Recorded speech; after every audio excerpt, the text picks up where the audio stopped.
안녕하세요. 저는 중학생 딸을 키우고 있는 40대 공무원 엄마입니다.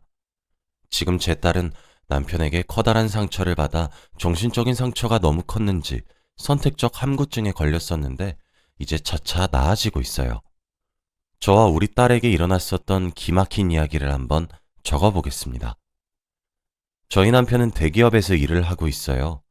아무래도 대기업에서 일을 꽤 오랫동안 했다 보니 사실상 남편의 외벌이로도 우리 세 가족 충분히 먹고 살 수 있습니다.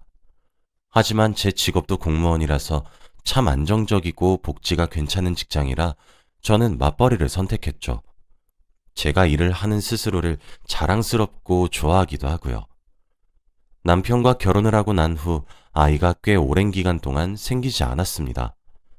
그래서 저와 남편은 불임센터에 방문을 했었죠. 그때 제가 난임이란 사실을 알게 되었습니다. 그래서 시험관으로 우리 딸을 낳았어요. 제가 배 아파서 낳은 딸은 정말 예쁘고 소중한 존재이지만 그 과정은 정말 힘들고 지치는 나날의 연속이었습니다. 그리고 뱃속에서도 아이가 여과로 자리를 잡아서 중간에 정말 고생했죠. 난산으로 고생 끝에 딸을 출산했습니다. 솔직히 딸아이는 너무 소중하고 사랑스러웠지만 그 과정은 전혀 아름답지만은 않았어요. 저도 사람인지라 딸아이 하나로 만족하기로 남편과 이야기도 끝냈죠. 그렇지만 맞벌이 가정의 아이들이 그렇듯 우리 딸도 외로움을 참 많이 탔어요. 매일 동생을 낳아달라고 조르기 일쑤였습니다. 그런 모습을 보면 마음이 참 아팠어요. 한동안은 동생을 낳아달라고 조르다가 통할 것 같지 않았는지 그 뒤론 강아지를 키우게 해달라고 조르기 시작하더군요. 사실 저는 반려동물을 기를 때 책임감이 있어야 된다고 생각을 해요. 아이의 욕심으로 기르다가도 결국 뒤처리는 제 몫이 되면 정말 힘들 것 같았거든요. 그런데 점점 말수가 줄어들고 외로움만 타는 딸아이를 보고 설령 내가 모든 케어를 담당하는 한이 있더라도 아이를 위해 강아지를 기르자고 결심했습니다. 아이가 10살이 되던 해 정말 큰 마음을 먹고 강아지 2마리를 입양했어요. 포메라니안과 말티즈였죠. 둘 다 눈처럼 새하얗고 털뭉치 같아서 딸과 저는 심사숙고해서 강아지들의 이름을 서리와 소미로 지어주었답니다. 그런데 막상 서리와 소미를 데려와 키우기 시작하니 딸아이가 너무 야무지게 잘 키우더라고요. 스스로 교육도 시키고 목욕도 시키고 양치도 해주고 하면서 말이에요. 물론 아직 어린아이였기 때문에 어른들의 손길보다는 한참 모자라 제가 많이 도와주기도 했습니다. 그러다 보니 서리와 소미에게도 저도 참 정이 많이 붙었어요. 서리와 소미는 제게 선물 같은 존재였습니다. 사실 딸아이가 외로움을 많이 타기 시작하면서 말수도 많이 줄어들었고 부모와의 애착관계 형성이 조금 미흡했었거든요. 맞벌이라서 엄마 아빠와 보내는 시간이 부족해 어쩔 수 없는 일이긴 했지만 그래도 마음이 참 많이 아팠죠. 제 딸이 엄마인 저를 어려워하는 것이 눈에 뻔히 보이니 씁쓸하기도 하더라고요. 어린 시절 너무 떨어져 있었나 후회가 된 적도 많았습니다. 그런데 서리와 소미를 키우면서 딸과 전 참 많이 친해졌어요. 일단 강아지들은 매일매일 산책을 시켜줘야 했습니다. 비가 오거나 눈이 내리는 경우나 제가 부득이하게 비상근무나 야근 등이 생겨서 퇴근이 늦어지는 경우처럼 정말 피치 못할 문제가 생기지 않는 한 저는 항상 딸과 둘이서 오붓하게 아파트 단지를 서리와 소미를 데리고 산책을 했죠. 강아지 산책을 계기로 딸이 저와 정기적으로 둘이서 함께하는 시간을 가지니 제게 어리광을 부리기 시작하더라고요. 서리와 소미를 산책시키면 제 손을 잡거나 팔짱을 끼고 조잘조잘 떠드는 모습이 참 사랑스러웠습니다. 오늘은 무슨 일이 있었고 무엇을 먹었고 오늘 뭐를 했는데 그게 제일 재미있었고 학교에서 이런 일이 있었고 친구 누구는 이랬었고 저랬었고 내일은 무엇을 할 것이고 하며 자연스럽게 저와 딸의 애착관계가 두터워졌죠.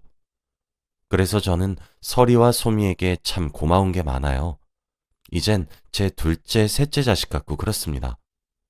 저와 딸은 보통 저녁을 먹고 9시쯤에 나가서 약 1시간 정도 산책을 해요. 그런데 어느 순간부터 어떤 여자 견주 한 분을 자주 마주쳤어요. 그런데 저희처럼 반려견을 키우시는 분들이라면 이해가 되실 겁니다. 특히 서리와 소미는 사회화 교육을 잘 시켜놓았기 때문에 산책 도중에 다른 강아지들을 마주치면 꼭 인사를 하러 다가가요. 애들이 오지랖이 좀 넓거든요. 그러다 보면 강아지들끼리 인사를 할 때 저희 견주들도 견주끼리 가벼운 인사를 주고받게 돼요. 흔한 경우죠. 아무래도 상대방도 저도 반려견이란 공통의 매개체가 있기 때문에 간단한 인사를 나누게 되고 안부도 물어보게 됩니다. 그렇게 자주 마주치면 산책을 같이 하게 되기도 하고 강아지들 없이 밖에서 우연히 만나게 되면 짧은 수다를 나눌 수 있을 정도의 친분을 쌓게 되죠. 저도 그렇게 그 여자 견주분과 친해졌습니다. 우리 딸아이도 거의 매일 밤마다 산책을 할 때 스치듯 만나니까 어느새 이모 이모하며 잘 따르고 그러더라고요. 그러던 어느 날 장을 보러 갔다가 깜빡하고 콩나물을 빼먹은 적이 있어 저만 마트로 돌아간 적이 있어요. 그때 마트 안 계산대 앞에서 그 견주분을 마주치게 되었습니다. 같은 아파트 단지에 살고 있었잖아요.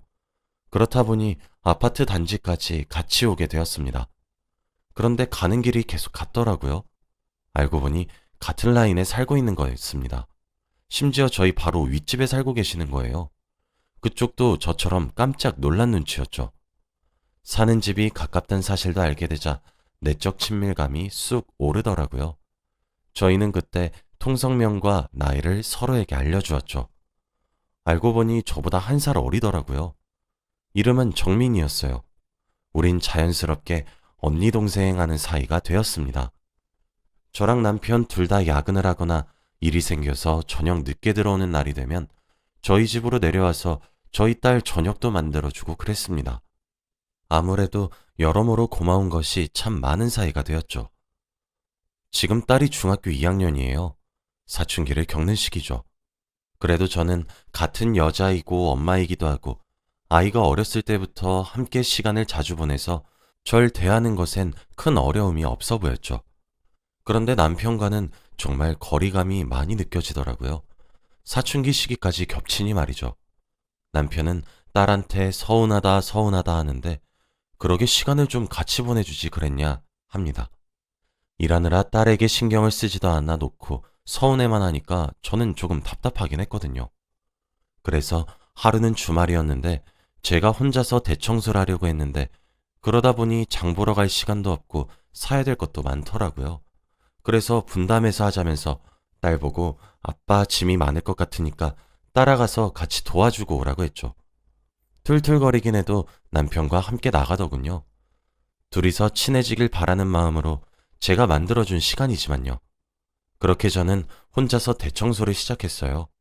그러다 거실에 있는 TV 서랍장을 깨끗하게 닦고 안에 있는 내용물들을 정리를 하고 있었습니다. 그런데 아파트 임대차 계약서 하나가 나오더군요.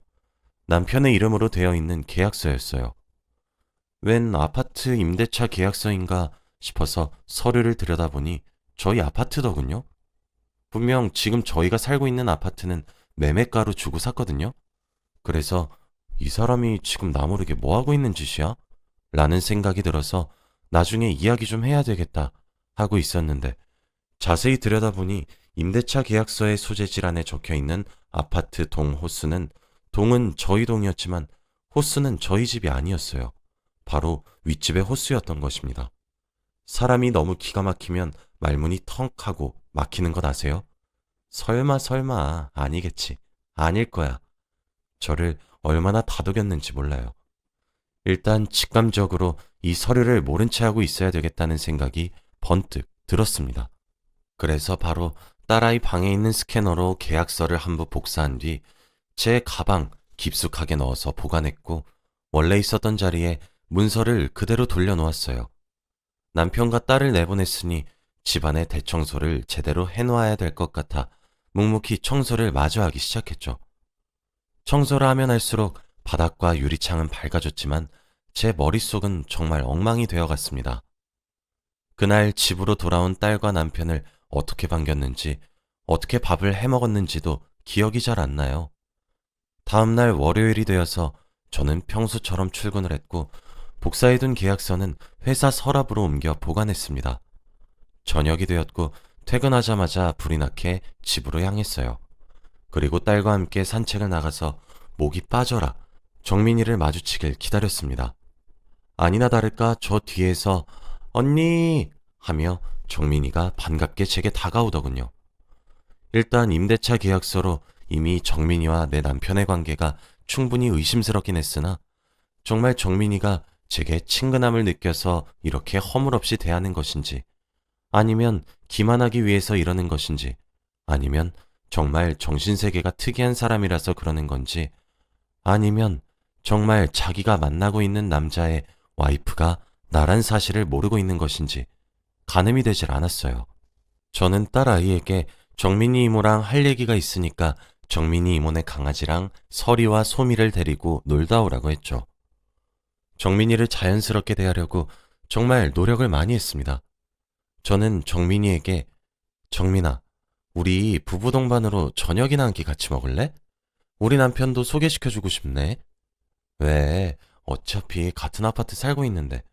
이왕 이렇게 된 거, 가족끼리, 이왕 이렇게 친해진 거, 가족끼리 친해지면 좋잖아. 라고 하며 너스레를 떨었죠. 정민이는, 아, 언니, 저도 그러고야 싶죠. 근데 저 아직 결혼 안 했어요. 그러니 언니는 중학생 딸내미랑 오손도손 놀 때 나는 애가 없지. 결혼은 아직이고 남자친구랑 지내요. 라고 하는 거예요. 저는 남자친구? 그게 무슨 말이야? 라고 의아하다는 듯 물어봤습니다. 정민이는 아, 그게 저 사실 결혼에 대해 별 생각이 없기도 하고 그렇거든요. 비혼주의, 그거지 그거.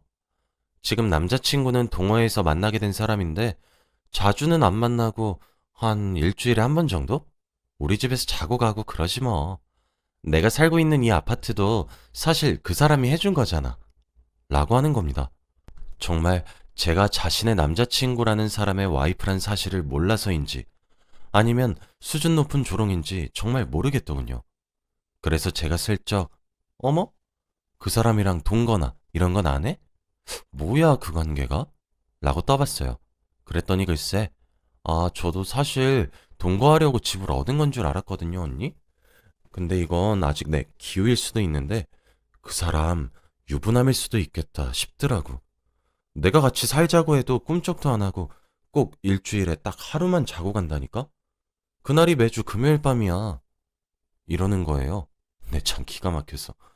제 남편은 금요일 저녁마다 회의가 잡혀서 끝내면 늦은 새벽이라서 피곤하니까 회사에서 조금 자고 집에 들어가겠다고 했거든요. 항상이요. 저는 초강수를 두기로 했어요. 어머, 그럼 이번 주 금요일에 남자친구 소개 좀 시켜줘. 나도 남편 데리고 나갈게. 너랑 내가 이렇게 친해졌는데 함께 놀면 좋잖아. 라고 했더니 정민이가 흔쾌히 알겠다고 하더라고요. 밖에서 난리를 치게 되면 동네 다니기가 창피할 테니 제가 시간에 맞춰서 정민이네 집으로 가기로 했습니다. 그렇게 금요일이 되기만을 기다렸어요. 금요일 저녁, 아니나 다를까 남편은 이번 주 금요일도 회의가 있어서 못 들어가겠다며 대기업의 횡포니 뭐니 하면서 누가 금요일 퇴근 시간에 회의를 여냐고 궁시렁거리더라고요.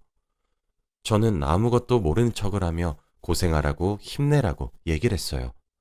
약속 시간인 7시가 되었습니다. 오늘을 위해 딸아이도 친구네 집에서 자고 와도 된다고 허락을 했더니 좋다고 나가서 집엔 저뿐이었어요. 이날을 위해 소형 녹음기도 하나 장만했고 녹음을 시작한 채로 가방에 넣은 뒤 집을 나섰습니다. 한층만 올라가면 되니 정민이네 집으로 올라갔습니다. 띵동 초인종을 눌렀어요. 정민이가 환하게 웃으며 문을 열고 벌써 왔냐며 반겨주더군요. 집 안으로 들어가니 부엌에서 직접 스테이크 고기를 굽고 있는 익숙한 뒷모습이 보였습니다. 정민이는 자기야, 여기 내가 말한 언니야 라며 뒤돌아 있는 제 남편에게 저를 소개했어요. 마침 스테이크가 다 구워졌는지 접시에 담아 뒤돌면서 남편은 하하 안녕하십이라고 말을 끝맺지 못하는 동시에 스테이크를 올려놓은 접시를 놓쳐 바닥에 떨어뜨리더군요. 쨍그랑 소리에 접시가 깨졌고 저와 눈이 마주친 남편의 얼굴은 사색이 되었습니다. 정민이는 아무것도 모른 채로 다치지 않았냐고 호들갑을 떨더군요. 그 모습을 보니 정민이는 저와 정말 순수하게 친해지려고 노력했었던 게 맞단 사실을 깨달았어요. 차라리 정민이가 못된 사람이었다면 마음 놓고 미워라도 했을 텐데. 저는 조용히 제 남편에게 물었습니다. 당신, 여기가 회사 회의실이야? 남편은 아무런 대답이 없었습니다. 정민이는 영문도 모른 채로 멀뚱멀뚱 저를 쳐다보며 언니, 갑자기 무슨 소리예요? 라고 묻더군요. 저는 정민이를 노려보며 물었습니다. 너 정말 몰랐어? 언니, 무슨 말이에요 대체? 너, 저 사람이 내 남편인 사실 정말 몰랐냐고! 쩌렁쩌렁 소리를 지르는 제 목소리에 한 번 놀랐고 사실을 깨달아 두 번 놀란 정민이는 하얗게 질려서 제 남편을 보면서 정말이야? 라고 물어보더군요.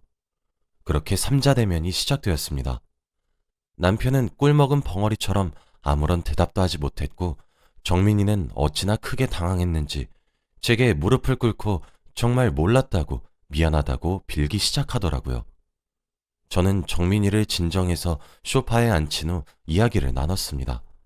남편과 정민이는 우리 딸아이가 초등학교를 졸업하기도 전부터 만나 올해로 이미 만난 지 3년째더군요.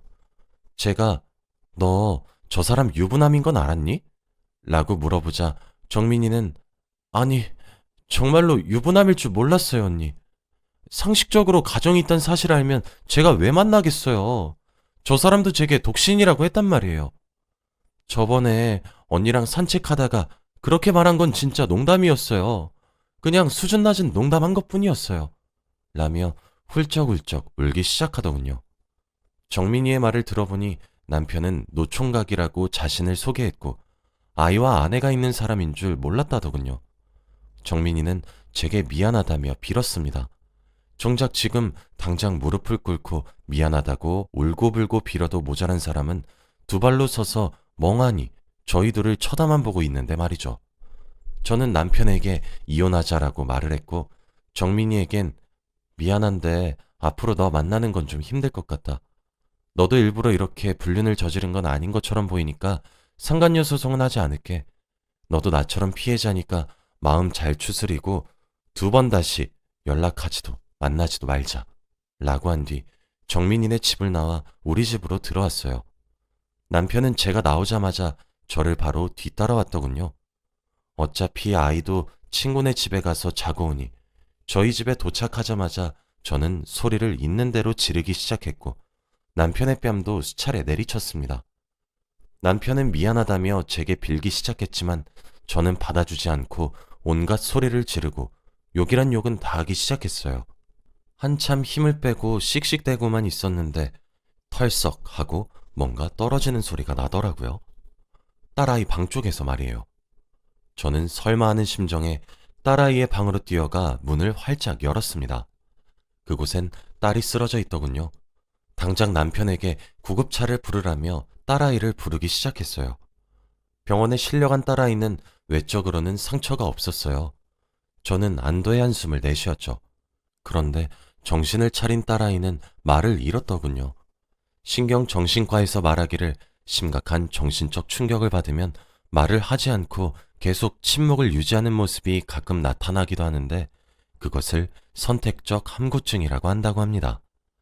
딸아이는 저희 부부의 싸움 내용을 전부 다 들어버린 거였어요. 참담했습니다.